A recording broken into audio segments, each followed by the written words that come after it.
Hello and welcome everyone to another StarCraft 2 England cast. Today I've got a best of one from AcerBly, who's playing against DnE. DnE is the pink Protoss player and Bly is the orange Zerg. Now, do forgive me, I don't actually know where this game is from. It's a best of one as far as I know. I couldn't find any other games in the series, so if anyone does recognise the game or know it's from, please leave me a comment and I'll obviously update the details in the YouTube video. But otherwise, it's just some random best of one game that I have no clue about. So that's pretty cool. Now, what can we expect from these two players? It is a Hana. That basically means that we will probably see DnE go for a fast expand. There we go. I reckon it'll be a Nexus first because this ramp rather, is so narrow. You can wall it off super easily, so he doesn't have to worry. And I reckon a Nexus is definitely going to come down first. And of course, from Bly, we'll probably see a 14-15 pool or not.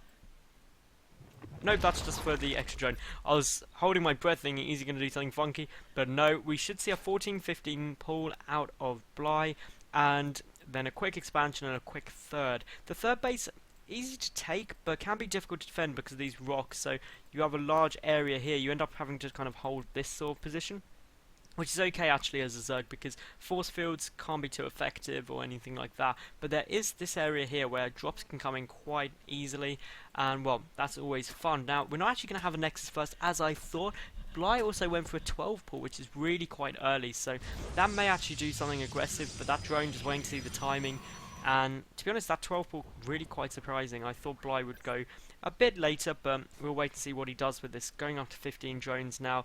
Obviously, getting that earlier pull means an earlier queen, so you get more lava out early. But it does mean you'll delay your hatchery by a little bit, but you are a bit safer from any kind of cannons or anything. DnE, he hasn't yet started his Nexus. He seems to be banking up quite a lot of minerals. Perhaps that's for a very, very quick pylon. Who knows, we'll wait and see, but a cannon rush would be quite interesting. And what's this? Bly actually building a hatchery. This is crazy. This is some kind of massive all-in here. And of course, now it is dangerous times because this wall-off is not going to work. There was a small gap there. And of course, Bly just being absolutely psycho right now, just building a hatchery. He was like, I heard you like bases, so I built a base in your base, and now DnE's got to defend this well. The photon cannon is going to be absolutely essential. We won't give out enough damage. The Zerglings, of course, on their way. And well, what do you do? Obviously, you can... I don't know, if you build a wall off there, I think if you build a pylon there, does it actually work as a wall off? I don't know. I don't know if Zerglings can slip through, but... that's all to be seen for the moment, though. This photon cannon is trying to do some damage, but here comes the Zerglings. They're going to be happy times. DnE needs to focus fire them down with their cannon rather than attacking the hatchery. We do have the Nexus started, and there goes down the cancel. One Zergling does go down, the drone really goes down, but this is now going to be sad times for DnE, who's going to have to force the cancel on this Nexus because, well, the photon cannon isn't in range, and those Zerglings are just going to do too much damage. Probes are being pulled, trying to save it, but if Bly just focuses, and there we go, it goes cancelled. That is going to be a pain for DnE because, of course, Bly now has his own hatchery on its way down, the queen out. And this is a pretty funky build, actually. It is not by any means an all-in. The Zergling is on its way over. The Zealot rather on its way over. The Zerglings running back, don't want to get caught in a nasty position, need to get around to do anything they want. And the Zerglings looking like they're just going to go up, and they can slip past that cannon. That is going to be super annoying for DnE, and he's going to have to do some fancy stuff with the probes in order to defend. He's pulling them all over, which is less than ideal. Loses a probe straight away. All 5 of those Zerglings are still in play. The Zealot is going to get some kills though, and now with only 4 Zerglings there, it is possible, but not with 1 on red health. You can kill a Zealot with 4 Zerglings with perfect micro, but it's really quite difficult to do. And for the moment, no more Zealots are in production, so we're going to see Bly get another kill. That's pretty nice, and all the probes were pulled off, so 3 probes killed in total by Bly, who has got his own natural base up and running now. He's got a gas on the way, and for the moment, those Zerglings are just being a pain. The Zealot is getting his daily exercise, and will we see another probe get taken out? We will. This is beautiful play by Bly. Just playing it really safe, and just getting a kill when he can. Needs to be careful though, that Zealot could be a pain. This is lost mining time. Every time a huge amount of probes are pulled, it's mining time gone basically, which is only going to help Bly later on. DnE would actually be in a lot of ways good just ignoring this, or trying to box smaller and only bring a couple of probes just to help wall off. But of course, this is all really irritating things. We're going to see another probe go down, and this is just so annoying. 3 Zerglings are still up. Meanwhile, if we take a look back at Bly's base, he does have 3 queens up, so creep spread is going to be good. Hasn't started a 3rd base yet, so of course that's going to be a bit of a pain. If we look at the worker count, it is 36 to 26 in Bly's favour, and that is all from denying this base for so long, and of course picking off a couple of probes here and there. Now, this will be pretty much the end. Bly should just use this last Zergling to get some scouting information. We'll see the Forge is getting the +1 upgrades now. Back at Bly's base, he is getting his 2nd gas up. He's got Zergling speed on the way and lair. So that's a really early lair timing, especially before any Roach-1 or anything like that. But he knows he's pretty much safe for the moment because of what he scouted in the base. He is ahead in terms of the worker count, still by 10, which is just good. It's where you want to be. And I mean, if we look at the income tab, it's all quite nicely in Bly's favour, especially the minerals there. So this is really good play by Bly. I think that was a really neat trick, building that proxy hatch to prevent the wall off. The 3rd and 4th gas on their way as well. Now the macro hatch coming out because obviously not confident taking the 3rd. Building a spine crawler. The queen is forward. The creep spread is good. Now these 4 zealots can be a bit of a pain. 18 Zerglings on their way out, which is an awful lot. And basically, if they are there just to deal with these zealots, that is what, 9 drones, which are not going to be because the lava were used for Zerglings. But of course speed is done, the spine is on its way out, and now essentially with the spine, the queen and the Zerglings, those zealots will go down exceptionally quickly, especially if that 2nd queen is pulled down as well. And the Zerglings not actually trying to get surround, which I think is quite surprising. But here we go, the surround is down, and I'm amazed that queen isn't being pulled to try and help. 1 queen goes down, that's a big loss, but not too many zealots. Zerglings die, the sentry goes down. The Zerglings did actually keep up. If we look at the loss tab, still in Bly's favour. The Spire on its way, so this is a 2-base Spire play, and this generate creep not doing too much at the moment. The Overlord's just everywhere generating creep anywhere they can, just trying to be annoying. We do see the Twilight Council on its way, and Blink coming down. The Blink going to help with the Mutas. The 3rd base for Bly is coming out. We do have the +1 melee attack. The Spire is about 2/3 done, and if we look at the worker count now, 52 to 43. These Zerglings are taking out these back rocks, and I don't know if DnE has noticed at the moment, but hopefully he will soon. At the moment, just trying to pick off some Overlords with those Stalkers, and well, now he will. He should notice those rocks are getting low on health, because that'd be a big mistake if he doesn't. Those Mutas are coming out though now, and Bly, he's going to be just so irritating. If those rocks do go down without DnE noticing, that would be a big loss. There's no cannons in the mineral line, that's a key thing. More gateways are on their way. The grand total is 2, 4, 5, 6, 7 gates, so this is pretty all in a 7-gate blink play.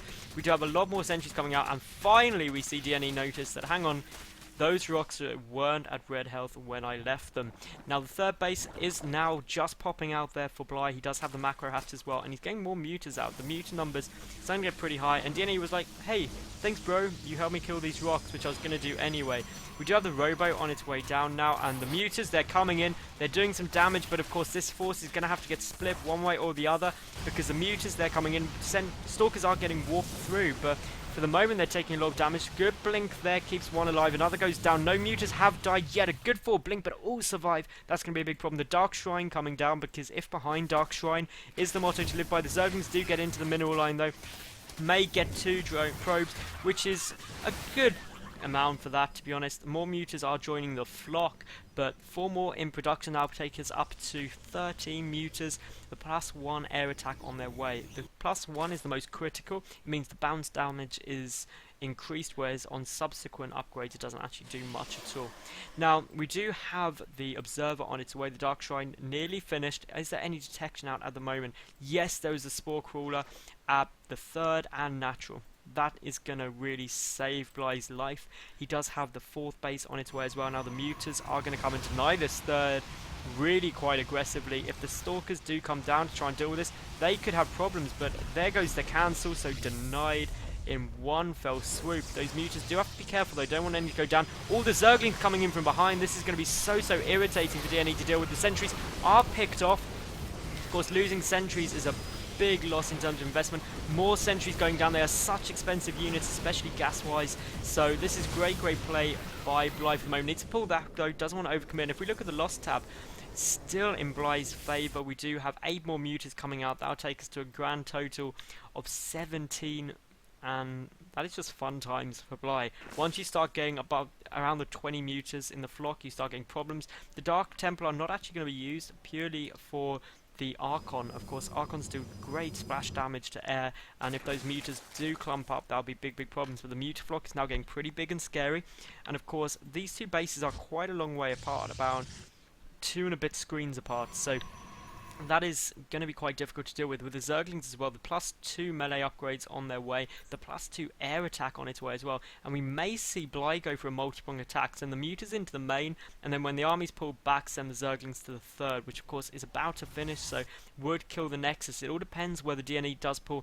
all of his units back to deal with these mutas, which he probably will because there's so many, otherwise he'll lose a lot of probes, and just look at how quickly those probes fall, and a lot of Stalkers are on their way back, the Archon on its way back as well. Are we going to see the Zerglings go? We will, and is there any force left? There is. This is good play by DnE. He should be able to hold this with some good force fields, but has to be careful still. Those mutas are engaging, don't want to clump up, otherwise they'll take a large amount of damage. More Zerglings are on the way, but for the moment that actually was a good engagement in my opinion for DnE. He didn't lose as much as he could have done. Actually, maybe he did. He's lost 25 probes in total, so he is definitely behind, but I think that could have gone a lot worse for him if he pulled all of his army over to deal with the mutas. So good splitting there. Another Archon coming in, but of course the mutas, 5 more being added to the flock. That'll take him up to 26 mutas, which can do so much damage. They do have the +1 air attack. The cannon is going down awfully quickly now. And we may see the Forge get sniped out here. That is exactly what's going to happen. And these sentries are trying to get back, but Pylon and the Forge go down. No more upgrades for DnE in the near future. Those mutas do have to be careful. They're just arching back and forth. We do have the Cybercore getting focused down, and that is a big loss there for DnE. He's instantly rebuilding it because now he can't build any more Stalkers or Sentries, which of course is essential to deal with Ling Muta, which it's just getting so effective. Bly is taking about 70 supply lead right now. He does have, in terms of workers, 75 to 50, which that 75 workers is sort of the golden number, around 75 or 70 to 80 drones for Zerg. It's absolutely perfect. Those rocks to the third still up incredibly. Banelings are on the way. We do have them just popping now. Baneling speed coming down as well at the moment. Now the mutas are going absolutely crazy in the main base. They killed so many, but there was so many Archons there. And if just a couple of Archon shots could melt that, but if we look, not too many probes were actually killed, surprisingly. I thought more would have gone. But we do have 12 probes in a single gas. Hopefully DnE will notice that, but we do have a lot of Zerglings and Banelings coming in, and so many probes go down there. This is just crazy hecticness going on absolutely everywhere. The mutas are coming around. Are they going to go for a poke up into the main, which still has 12 probes mining the gas, and that's just lining them up for these mutas, which could do so much damage.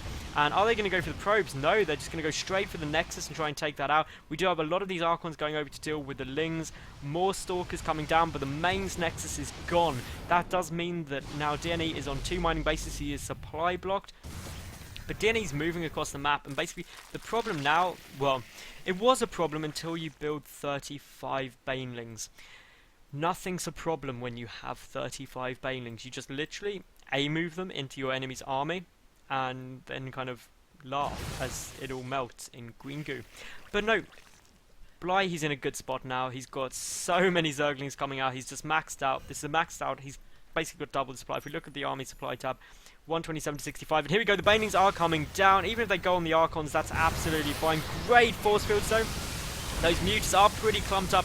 This is some hecticness, and well, those Banelings get a complete surround. This is completely cleaned up, and the GG should be called any second from DnE because his entire army is now gone, and Bly is just remaxing up on Zerglings, which works very well. 3 more Archons getting morphed and trying to make a final stand. DnE not wanting to give up, but just look at how many Banelings there are. The Zerglings are running in. They're getting a good surround. Even the mutas engaging Archons head on, which is something you hardly ever see. Not even magic boxing. And there is the GG, well played from DnE. And Bly showing us exactly how it's done. So if you did enjoy this game, please give it a thumbs up. That'd be super helpful. Subscribe as well. I put new high-level games up every single day, usually multiple games a day, so wouldn't want to miss any. And obviously leave a cool comment and follow me on Twitter. That'd be sweet. Anyway, most importantly though, thank you very much for watching, and I hope you enjoyed. Bye for now.